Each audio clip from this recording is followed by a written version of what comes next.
தனிப்பட்ட ஒவ்வொரு மனிதரும் தூய்மையானவர் தான். தங்கள் இயல்புல இருக்கும்போது எல்லாருமே தூய்மையானவங்க தான். எப்ப அவங்க கருத்துக்களை அவங்கள கடைபிடிக்கும் போது, கருத்துக்களை, கொள்கைகளை, கோட்பாடுகளை எப்ப ஏதாவது ஒன்றை சார்ந்து இருக்காங்களோ அப்ப அதற்கானவங்களா மாறிடுறாங்க.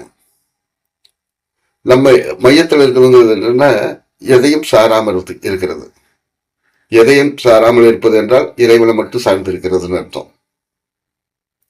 இயல்பான குணநலன்களோட எல்லாருக்குள்ளேயும் அதே குணநலன்கள் இருக்கு அப்படிங்கிறத தெரிஞ்சுக்கிட்டு அது வெளிப்படும் வகையில் அவங்களுக்கு உதவி பண்ணி அவங்களோட நஞ்சு கலந்து வாழ்றது, அதுதான் இனிமையான வாழ்க்கை. இப்ப இருக்கிற சமூகத்துல அந்த இதை நம்ம தொலைச்சிட்டு திரும்ப பெற வேண்டியிருக்கு. ஒவ்வொரு மனிதனும் தொலைத்து விட்டு திரும்ப பெறுவதுதான் வாழ்க்கை.